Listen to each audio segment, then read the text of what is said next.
অনেকদিন ধরে মুরব্বিকে একটু সজনে কিনতে বলছিলাম, এমন সজনে কিনে নিয়ে আসছে যে এত শক্ত শক্ত। নিয়ে আসতে বলছিলাম নরমগুলা, নিয়ে আসছে শক্ত। রান্না করলে ভালো লাগবে কিনা আল্লাহই ভালো জানে। আমি সজনেগুলা কেটে মাছগুলো ভেজে নিয়েছিলাম। তাই আমি একটা কড়াইয়ে পেঁয়াজ রসুন বাটা আর যাবতীয় যা মশলা লাগে সব মশলাগুলো দিয়ে ভালোভাবে কষিয়ে নিব। অবশ্য মশলার মধ্যে আমি কিছুটা কাঁচামরিচ দিয়েছিলাম যাতে কাঁচামরিচের ফ্লেভারটা আসে।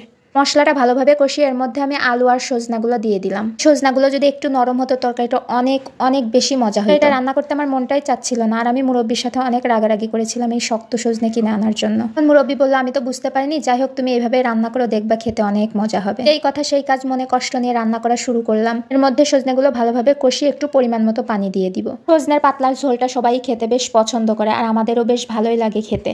মুরব্বি এরকম শক্ত সজনেগুলো বেশ পছন্দ করে, আর আমার কাছে নর্মালি নরম সজনেগুলোই বেশি মজা লাগে। নর্মালি যতটুকু ঝোল রাখা প্রয়োজন ততটুকুই পানি দিতে হবে, বেশি পানি দিলেও ভালো হবে না, আবার কম পানি দিলেও ভালো লাগবে না, কারণ যেহেতু পাতলা ঝোল হবে। আমি যেহেতু রুই মাছ দিয়ে সজনেগুলো রান্না করেছি তাই রুই মাছের সেন্টে সেন্টেই খাওয়া হয়ে যাবে।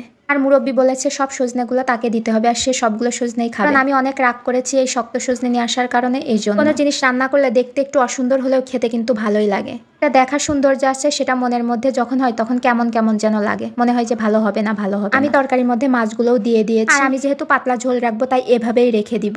দেখতে তরকারি কালারটা কিন্তু ভীষণ সুন্দর হয়েছে। গল্প করতে করতে আমার রান্নাও প্রায় শেষ হয়ে গেল।